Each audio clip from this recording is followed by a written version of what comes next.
Beginning our Daf Mesech Yevamos Daf Pei. We begin 6 lines down at the top of the oven. We continue the discussion from the previous Daf, which we had a teaching in the name of Rab, that although we know, and this is a theme of our Mishnah, that a kosher is forbidden to marry a puzzle, but the kasher rais, the women that are kosher, are actually, like the women that are kahanas, are not prohibited, they're not lishagas, linase, l'psum. They're allowed to marry psum, and the Gemara continues on that halacha.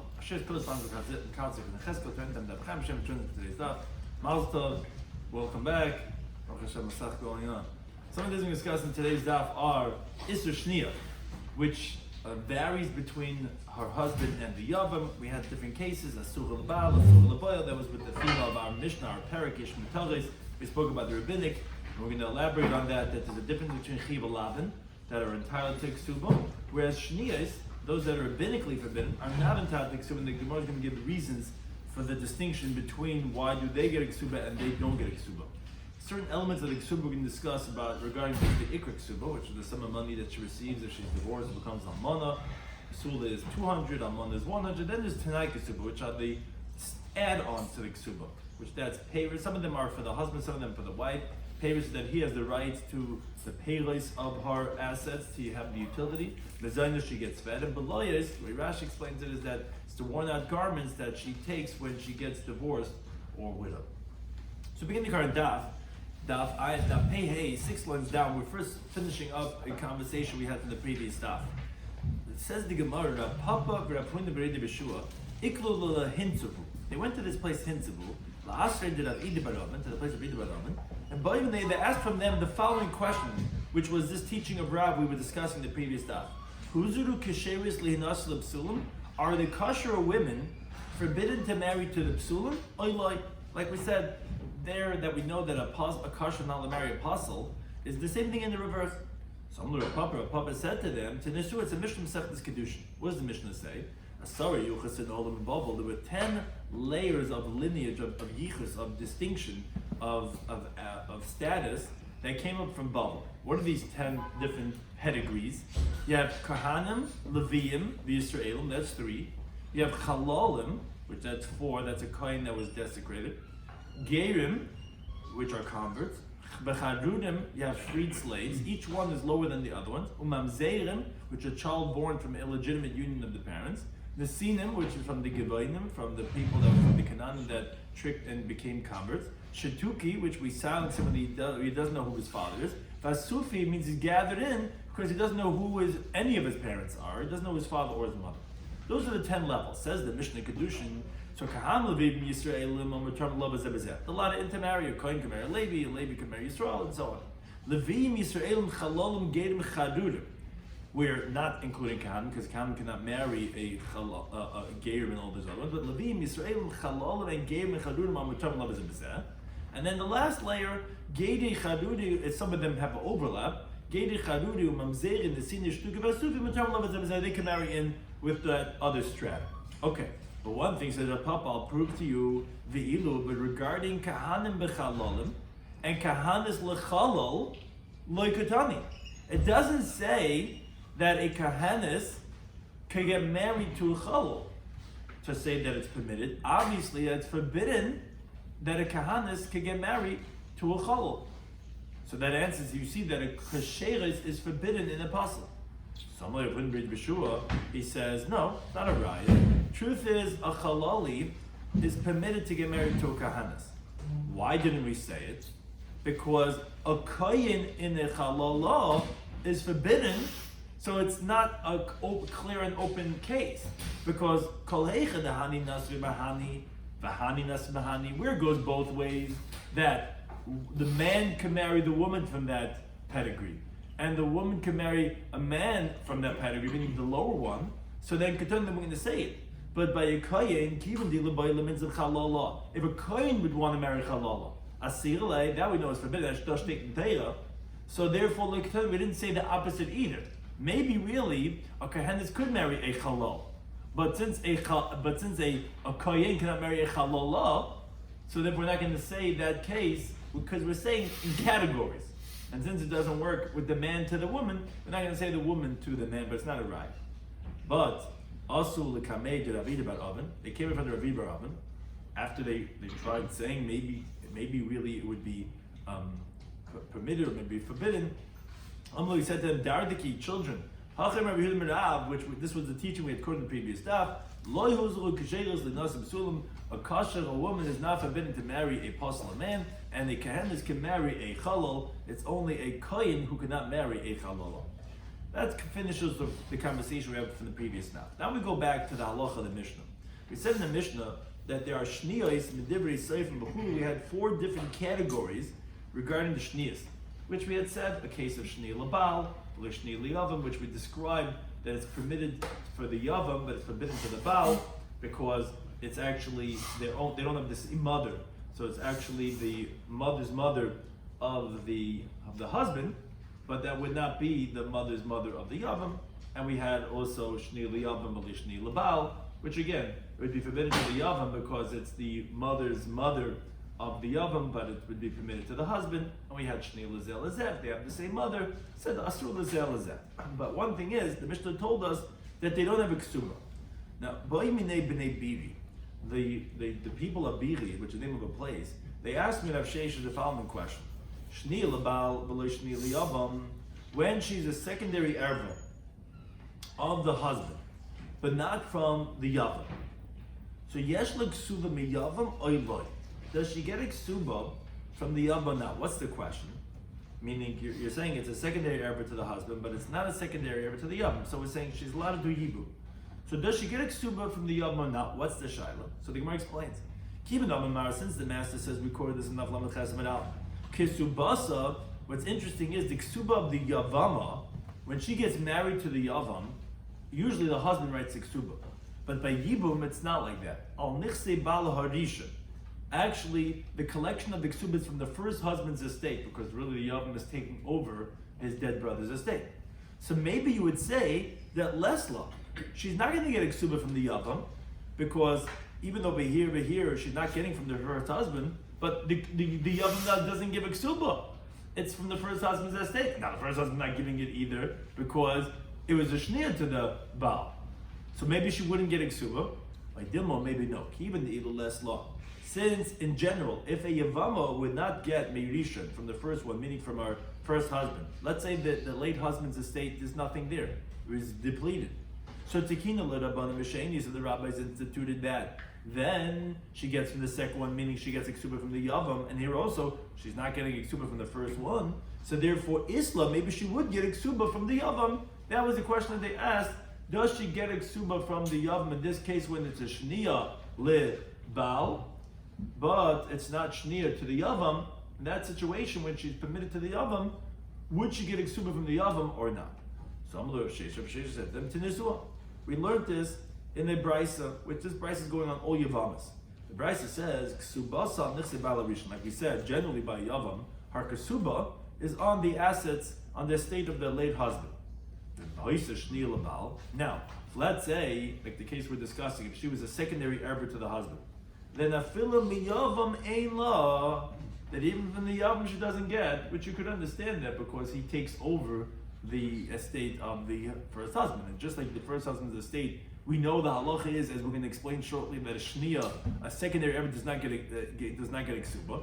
So here, when the yavam is taking over that estate of the husband, of the first husband, which there was no ksuba, he also is not responsible for a ksuba. Okay, so that answers the question that she does not get a ksuba. But now this introduces a parenthetical question. The Gemara says, wait a second. The inference is the ikka that there is a yavama, the islam a yavam that does get a ksuba from the yavam. In other words, like Rashi explains, you answered my question, but the wording of the brisa that you answered from is difficult because the words of the brisa are afilam the yavam. Those are the words of the brisa. Even from the yavam, she doesn't get a ksuba. Now the wording afila sounds like that there is another yavama that would get a ksuba from the yavam, and you're telling me, but in this case, even the yavam she's not going to get. But you just said in the beginning of the brisa that the ksuba is always on the first husband's estate. So what are you saying that in this case when she's shniya l'baal or shniya l'yavam, that even from the yavam she's not going to get, but haste even. You never get from the yavam. So the Gemara says no. The word's missing in the brisa, and this is what it's supposed to say. Ksubasa, you're right, is generally on nechse bal harisha. Generally, it's on the first husband's estate. But But if, let's say, the first husband doesn't have anything, then the rabbis instituted that yes, she gets a ksuba from the second one, meaning from the yavam. Like Rashi explains, that the Gemara says because we don't want it to be easy in his eyes to get rid of her. Anytime there's financial obligations, people are like, okay, let me take a second look at this, not so fast, right? So therefore, they instituted that then it should be ksuba on the yavam too.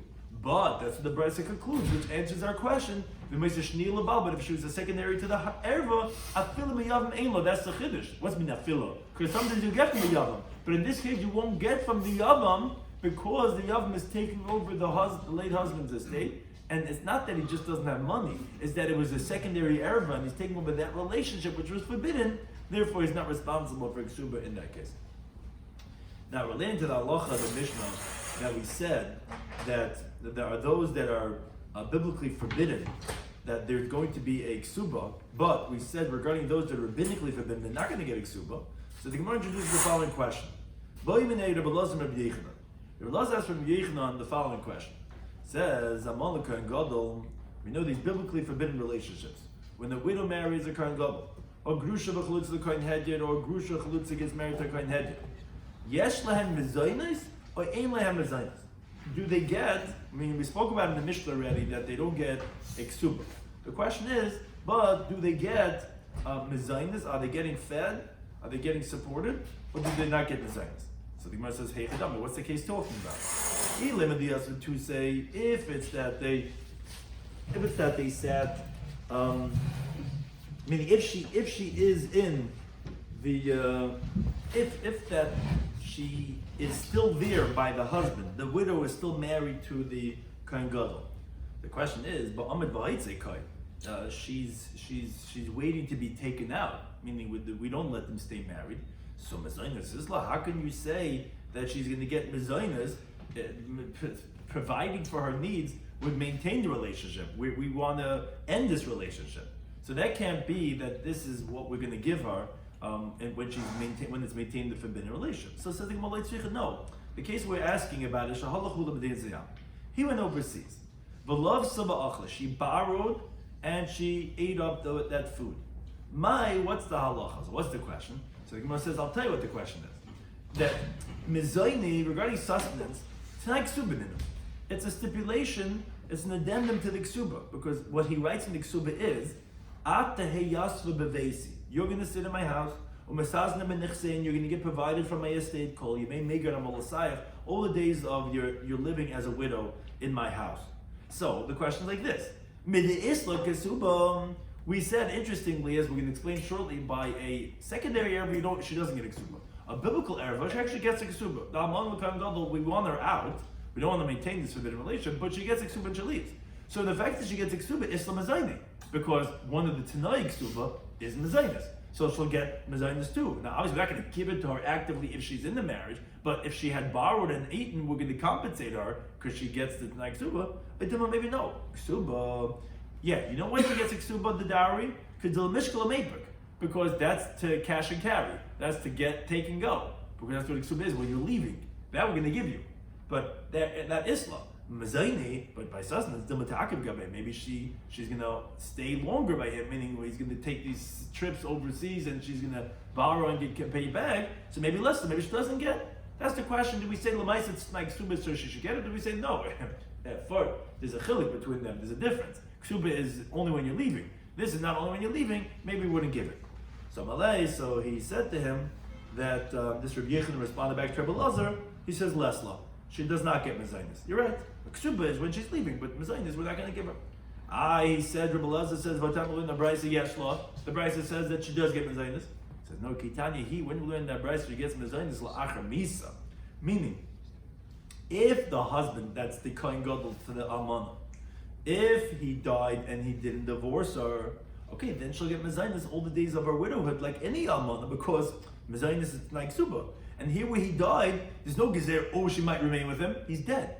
And a widow gets mezainis until she collects her ksuba. That's what the Bryce was saying, that she's going to get mezainis. But if he's alive, no, we're not going to give him mezainis because we don't want to have her maintain this relationship any longer than it needs to be. That's one version of the conversation. Those that say that actually Amalei, what did Rabbi Yechanan respond to Rabbi Elazar's question? He says, You asking me if she gets mezainis? Tanya, then the brisa yeshla. This is a different version. According to this version, Rabbi Yochanan responded with the brisa. Says, yes, you see, she gets a mezainis. To which Rabbi Lezer responded, he says, no, but what do you mean? That how can you give her mezainis if she's got to be kicked out, she's being sent away? You're going to give her now food and bring her a sustenance? So that Rabbi Yochanan responded, but what are you going to do? The brisa says that she does get. To which Rabbi Lezer responded, and Rabbi Lezer said, no, kitanya hi lacha misa. That brisa was talking about after the husband's dead. So according to either version, we're ending up at the same place. Only question is who said what in that conversation, but ultimately everyone agrees that she will not get mezainis. She'll only get it if the husband died, where then we have no concern about maintaining this relationship because he's already dead. Now, explain the halacha in the Mishnah. The Gemara brings term on the brisa. When the widow gets married to a high priest, or Gerusha V'Glutz Kohen Hedjed, or a divorcee, or a woman who had chalitza to a regular kohen. So the halacha is, as we said in the Mishnah, yesh l'ksuba, she gets her ksuba, she gets peiros, which, what does that mean to say? That even if the husband ate up the peiros, the utility, he let's say she had the trees that she owned and he ate up the fruits, that since he ate it shaloi kedin, inappropriately, why? Because really there was never a complete marriage at all because it was a forbidden relation, so therefore he has to pay. Now, although the Gemara tells him by a kshera, by a regular wife, masha achal, masha hoitzi, whatever he ate, whatever he expended, he used expense he did, here we penalize him.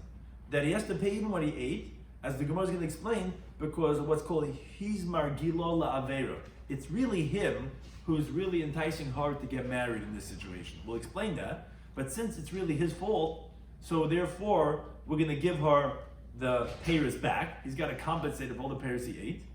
And mezainis, which, as we explained, this price that says she gets mezainis by Amalekhan Gadol really is only after he died. Because we said that mezainis, we said the price, this is that price.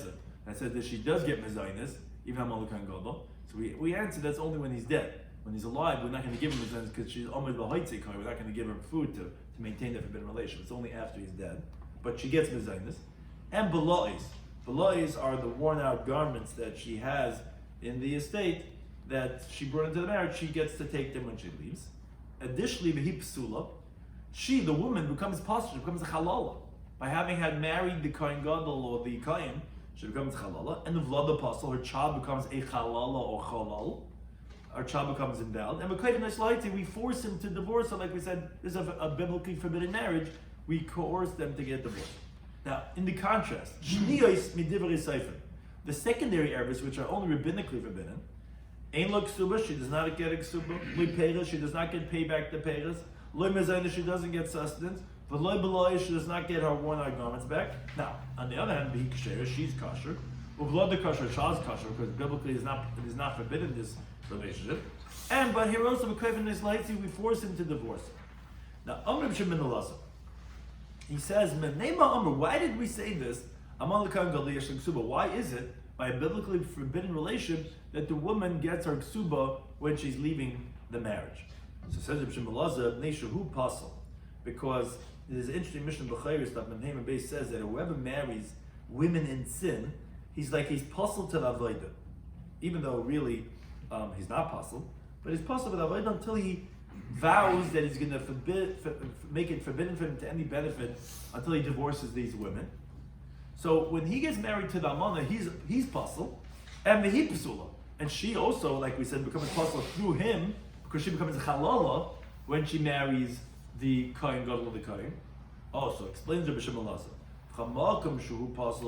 wherever he becomes invalid and she becomes invalid, which is the case by the biblical erva of Amalekah Gadol and Bishop God's Garden Hedges, as you continue them in Beis, Kansu Oisoi Kesuba. We penalize him to have to pay out the Kesuba. In other words, we're not going to penalize her from all other women. Whereas, why did they say Shniyas Midivi Seifim? When you have a rabbinic erva that Ein Lahed Kesuba, that the women do not get Kesuba. Oh, here it's different. Neshahu Kasher be Ksheira. Since only rabbinic erva, he does not become pasal to avodah. She does not become a chalala. It's only rabbinically forbidden. And v'chamakum shu kasher he ksheira, wherever he's kasher and she's kasher, which is the case by the shniyas, comes to oisa ksuba. We penalize her not to get the ksuba. Why? because we don't want her to have him maintain this relationship. In other words, if she's not going to get a ksuba, she's going to be frustrated and she's going to leave. But here, by Amalukan Gadol, by the Deraisa case, we don't need to penalize her because anyway she's going to leave. Why? Because since she becomes puzzled through him, so it creates a fight between them, and meaning he becomes puzzled because he can't do the avodah. So this creates stress and frustration in the marriage, and she also becomes puzzled through him. She becomes a halala. So although people think that intermarriage works, there's a lot of fights that end up happening about different cultural things. And same thing over here, that we don't have to penalize her to say you don't get a ksuba, because anyways they're fighting. Because he becomes puzzled, says, you know what I sacrificed for you? And she becomes puzzled, becomes halala. So because of that fighting, we don't have to penalize her. But the Rabbana, no one becomes puzzled, so we have to make a reason to have to end this marriage. So we say that she can't get a ksuba. So she can't get a ksuba, so she's going to get up, she's going to be frustrated, she's going to just leave and just walk out, because she's like, okay, anyways, I'm not getting anything out of this marriage. She's just going to walk away. So that's the difference between the Deraisa and the Rabbana, which we'll add on a small piece in that very shortly. Another interpretation, Rabbi, he says, no, halal divrei Torah. These are biblically forbidden relationships. And divrei Torah ain't tzricha chizik. We don't need a support for that. We don't have to create penalties for biblical law. Everyone's machmer usually very stringent regarding biblical law. But halal divrei sefer. The shniyos are rabbinic law. But divrei sefer and tzricha chizik, they need to be supported. People say, the rabbanon, this and that. So they were there to strengthen the rabbinics. We said, okay, we're going to penalize no kasuma. Now, davar acher, a third pshat, that Amalika and Gadol and a Grusha Bachlutz the Kohen Hedya, Zehu is really, could be like two words, Zehu. That's him. He is Margilah. He seduces and entices her to marry to him. Vizu, but by the Shniya, by the rabbinic era, that since she does not become apostle, and neither does her child become apostle, so she doesn't lose anything by being intimate with him. So he Margilah Sai. She seduces him. Why are we assuming it's her more than him? So Rashi tells us the famous idea that a woman wants to get married more than the man. So who's the one that's always pushing marriage? The guy is like, it's not in the rush, this and that. She's always, when we can do this, when we get married, So she, if there's nothing that's no skin off her back, because when it's rabbinically forbidden, there's no erva, so no biblical erva, so she's not becoming halala, and the child's not becoming halala, so she's going to push for marriage. So then, you're the one that's being margalus, so we're going to penalize you. You're not going to get the ksuba. But the Deraisa case, where there actually she does lose out, so she's not going to be pushing it. Then he's pushing it. He's pushing for the marriage to happen, and therefore that's why he's going to lose out, meaning he's going to have to give the ksuba. Now it says the Gemara, this davar achar, this third pshat, man kitandela, who is saying this pshat? So actually, ikeda amr, some say Rabbi Shimon Elazar kedan, meaning we had three pshat, Rabbi Shimon Elazar, we had Rebbe, and we had this davar achar. So someone to say that who's the one that said the davar achar is Rabbi Shimon Elazar. Well, what do you mean? You already said a pshat. No, ma tam kamer. He's saying, what's the reason? He's coming to explain the reasoning for his opinion. Meaning, ma tam, why do they say, which Rabbi Shimon Elazar explained already, that by the biblical era we say, yes, when hu pasal he psula, when he's invalid, then she's invalid, because by Deraisa we said he can't do that, but he's like pasal, and she's psula, where she also becomes a halala. So then we said, come to Isaac Ksuba. So we penalize him, he has to get the Ksuba. So yeah, he said that as a fact. But on that, he's coming to explain in the Davar Achar, what's the reason for that? On that, it says, Nishu Margila, because he's provoking her. He's the one that's seducing her to get married. That's the saying. And the second thing is, what's the reason who kosher be kosher when he's kosher and she's kosher? Which are by the rabbinic shniyas, which they remain kosher. Come to Isaac Ksuba, then we penalize her from the Ksuba. Neshi Margilah Sai, because she's doing it to him, because nothing happens to her, so then she's going to be provoking him. That's Reb Shimon Elazar explaining the rationale for his pshat. That's one version. Now, Ikadam, those are ones who say that actually it was Rebbe Ketanila. Rebbe, who gave the second pshat, he's explaining his reason when he was saying that, this is biblical, this rabbinic, biblical does not need chizuk, rabbinic needs chizuk, so by the rabbinic we're going to be mechazik by penalizing over from the ksuba. He's coming to explain his teaching. What do you mean? That doesn't need explaining. Reb Shimon Lazar didn't have an understanding. Who cares? Who possibly psul? So then he's explaining because who magilasai, he magilasai. But by Rebbe, what do you need support? So the Gemara explains because v'chalutza kokashale. Rebbe was bothered with his own pshat. He says, really, is it true like I'm saying? That by the biblical doesn't need chizik, so it's going to be like a regular marriage, he'll give a ksuba. By rabbinic, it needs support, there we're going to penalize from ksuba. But what do you do with chalutza? What do you mean? Because v'chalutza, when the chalutza gets married to a kohen, that's not biblical. Because it's actually only dirabanan, it's rabbinic. As the Gemara says in Kedushin, Daf Ayin Chesem and Aleph, yes, the Gemara wants to say, it says v'isha grusha. For the extra vav, we say that includes a chalutza, which the Gemara ends up explaining that a chalutza is only rabbinic, forbidden to a kohen. The pasuk is only on a smach be'alma. So it's rabbinic. And even so, the Mishnah tells us that ve'isla ksuba, that she gets a ksuba, just like a grusha. We always put chalutza together with a grusha. But that doesn't fit in, says Rebbe, into my category. I was saying that the Raisa does not need chizik and the Rabbanan needs chizik. So why are we penalizing him by chalutza l'kayin hedyet that she gets a ksuba? But it's rabbinic. Didn't I say, says Rebbe, that rabbinic needs chizuk and you have to penalize her that she doesn't get a ksuba? That's Hada Amr, that's the Davar Acha that Rebbe's saying that, there's another idea.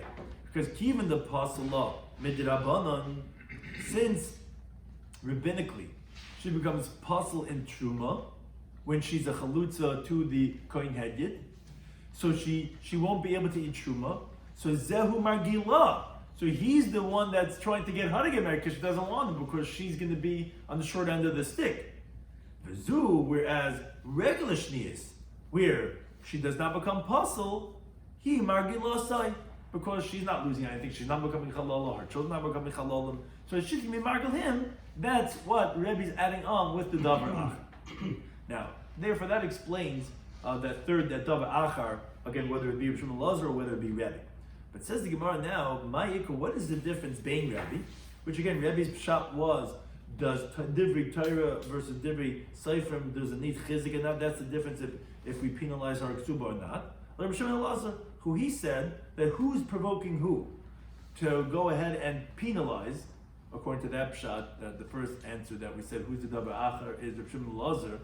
He said that it's going to be based on if he's pasal and she's pasal, or he's kosher and she's kosher, regarding that, okay, if they're both kosher, then she's not pushing it, he's pushing it, and if they're both pasal, so then, meaning if they're both pasal, then he's pushing it because she doesn't want to become a halala, she doesn't want her children to be halalim.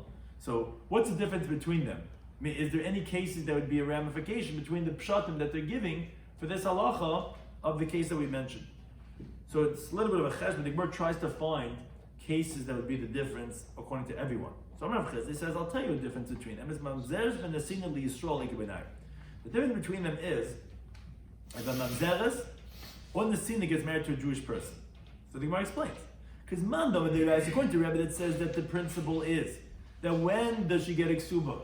Is when it's a biblical erva, it's biblically prohibited. Torah says that it cannot marry a mamzeres, so she would get a ksuba. But Reb Shimon Lazar, mandam nishu magila, remember, he said that really the biblical cases were that he's going to be margil har, because really she doesn't want to get married because she becomes apostle.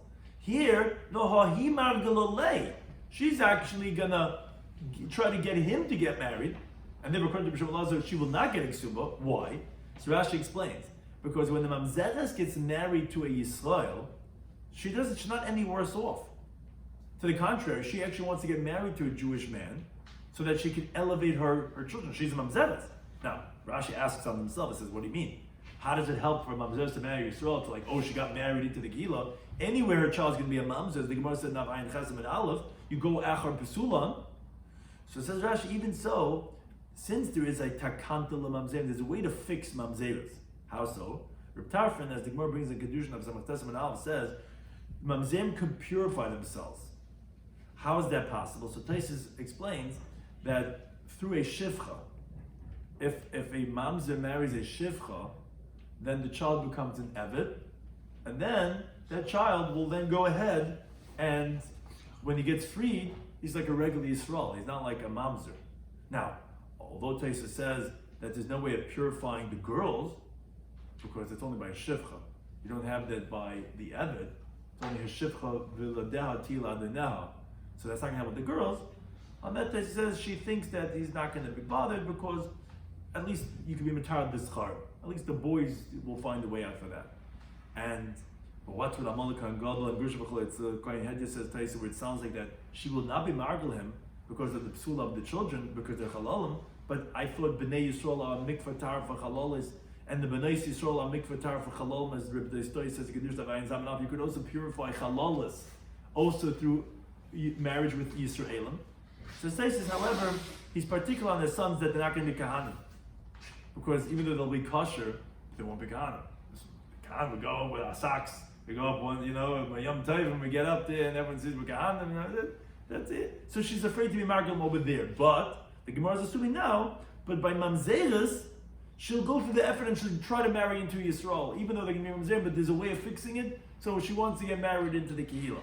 So the difference between Rabbi and Shimon is by mamzeres or Nesini gets married to Yisrael. According to Rabbi, it's Teiraisa, she'll get Iksuba. According to Shimon, that's a case when she's going to be margul him. And therefore she's not going to get Iksuba. The problem with this is, says the Gemara, is that Rebbe Eliezer, that he disagrees with Reb Tarfon regarding the principle that we said.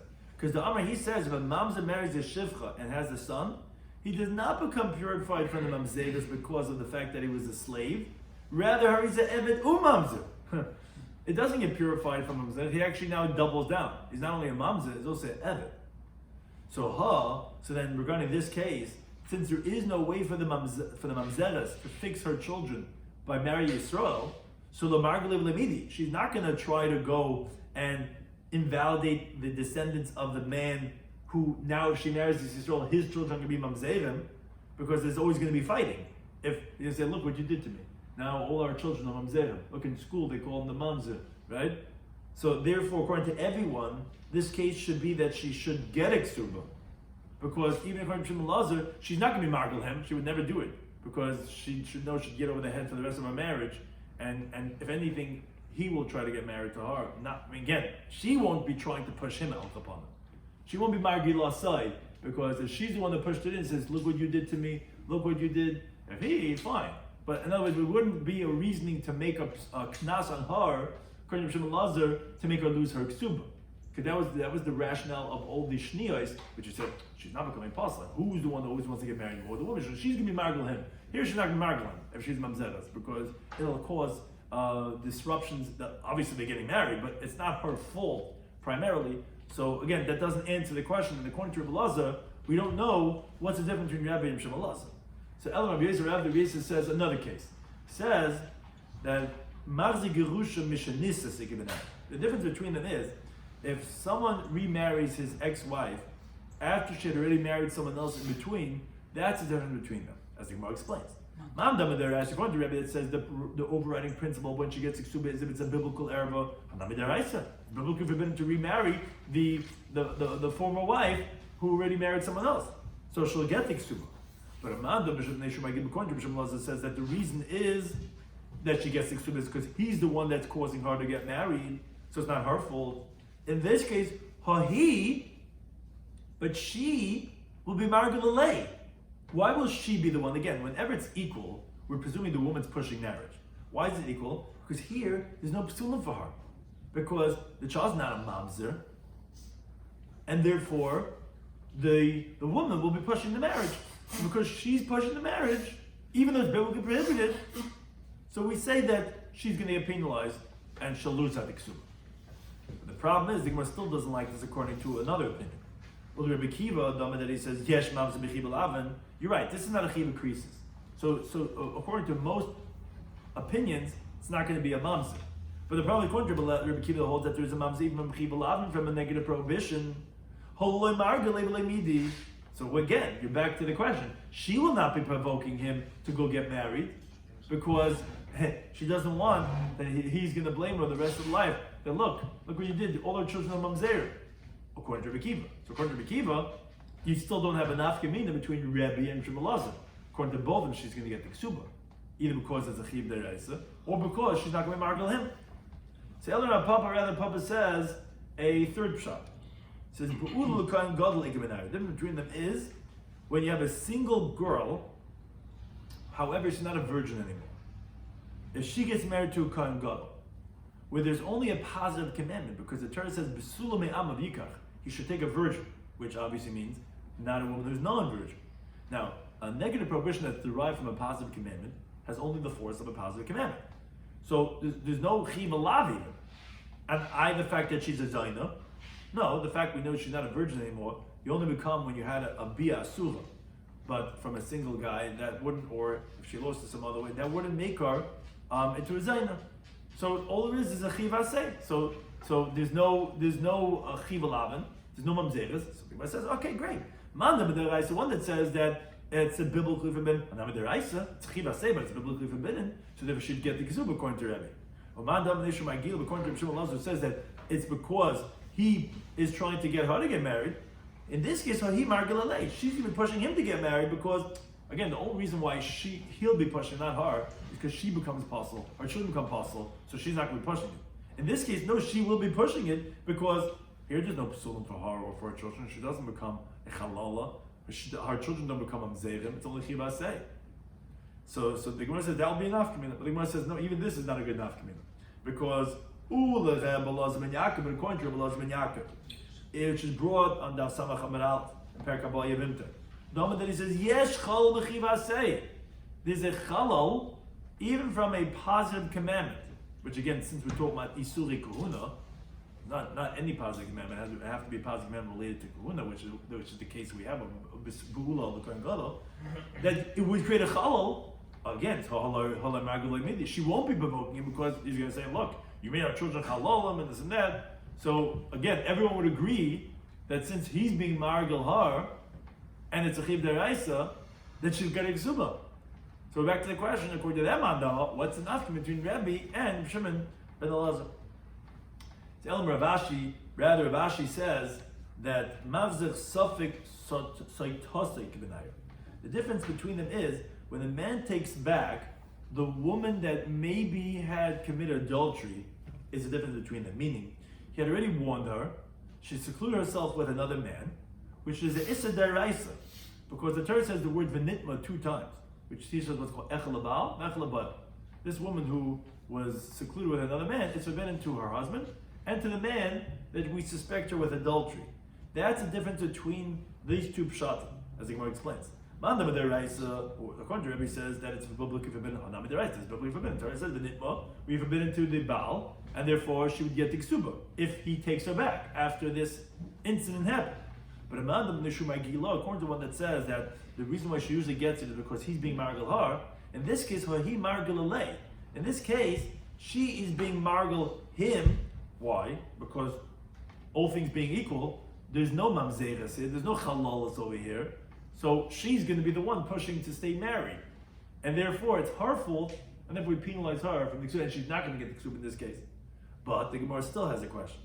That he says, even if the husband's on the way to the base of Megdash to have her drink the Meisait, and on the way, it's a long trip, and they spend the night in the hotel, and then they're intimate. Asa Zaina, he makes her into a Zaina. So then we're back to the question. She's not going to be margal him, as Rashi explains why, because she would prefer to drink first, because she doesn't want to become pasul to kahuna, because if she has beer with her husband, she becomes a zayna. So even the case of Savik Saita, she's not going to be margal him, because she's on the short end again of the stick. Like the case of when hoops pasul hipsula, we said he's going to be margal, not her. So again, you're back to the question. Where to everyone, you're going to have that she should get the ksuba. So Rashi says the difference between them will be a definitive saita, meaning if you have a married woman that was mizanam, she is biblically forbidden to her husband, like the pasuk says in Midrash, that if she was not grabbed, that it sounds like that since she wasn't forced, she's forbidden to her husband. Now, if you're going to ask, what do you mean? That this is also a case of chiv alavin, which according to the Rabbanan that disagree with Rabbi Yisrael and keep in the first paragraph of Yeraf on the base that they say, the pasuk says achar de'ashahu tamah. When it says after she became tameh, although that pasuk actually tamah mazzik, they say it's coming to include saita. So you should ask, according to Rabbi Kiva, that he holds yesh mamzer b'chiv alavin, so this actually would not be a good nafkamina, because if it's mamzer b'chiv alavin, this case of Saita Vadai, so she's not going to be margil, because we said when they create mamzeres, she wouldn't push such a marriage. So we're back to the question, even Saita Vadai should not be enough kamina because it's the Raisa, so she get ksuba according to Rabbi. According to Shavuot, she also get the ksuba because he's being margil her and not her being margil him. That says Rashi, that's not a question, because you could answer that we said in Hachaylis on Tesma Beis that everyone agrees whoever's ba'ala saita that the child is not a mamzer. So although it's a chiv alavin, but this is an exception to the rule, the child won't be a mamzer. So again, the saita vadi will be a classic answer to naf kamin that according to Rabbi she is going to get the ksuba because it's a deraisa. According to Shmuel, she will not get because she's being marked him because she's not losing anything when she is the saita vadi, even though it's a deraisa. Now let's just do the next Mishnah. The Mishnah says that who gets to feed Truma? The Mishnah says, Bas Yisrael Moreses L'Kayim. If you have a Bas Yisrael that gets engaged to a Kayim, or Muberes Mikayim, we already learned this theme already once before, or she becomes pregnant from a Kayim, or Shemeres Yavam L'Kayim, or she's waiting for Yibam from a Kayim, or the other way around. Bas Kayim, if she's a Bas Kayim that's waiting for Li Yisrael, in all these cases, like Teichel B'Truma, she doesn't need Truma, as we learned in the Mishnah in Perek Avana of Samach Zayin and Beis, which we said a Uber, a fetus, a Yavam, when she's waiting for Yibam for, and Eresin, if she's engaged. These are actually the worst of both. They're Paislin, so if she's a Bas Kayin and she has any one of these with the Yisrael, it invalidates. And so it's not Michael. So if she's a Bas Yisrael with a Kayin, whichever one it is, engaged or whatever, all these different Yavam, she won't be able to eat Truma, so it works the worst of both. Similarly, Bas Yisrael. If you have a Bas Yisrael that's Moreses Levi, if she's engaged to a Levi, or Moberes Levi, pregnant from a Levi, or Shemeres Yam Levi, waiting for Yim from a Levi, or the other way around, B'chimas Levi Yisrael, she doesn't eat meiser, which the Gemara is going to ask. What do you mean? Even a non-Leviah could eat meiser. So what are you saying that she won't eat meiser in those cases? The Gemara is going to address that question. And the same thing is Bas Levi Moreses L'Kayin. Let's say she actually would have both. She's a Bas Levi that's engaged to a Kayin, or Moberes L'Kayin engaged. Pregnant from a Kain, or Shemeres Yom Kain, waiting for Yim Kain, or Bechem Bas Kain Levi, the other way around. Bas Kain for Levi, she won't eat Libet Truma B'Libet Maisa, because Truma she won't eat, like we said, because she gets the worst of both. And a Leviah, also regarding Truma, is considered Zara. But regarding this, that she doesn't eat Maisa, the Gemara is going to explain why wouldn't she eat Maisa. Again, even the non-Kohen, this non-Leviah could eat Maisa, that we'll see as the Gemara explains. Anytime.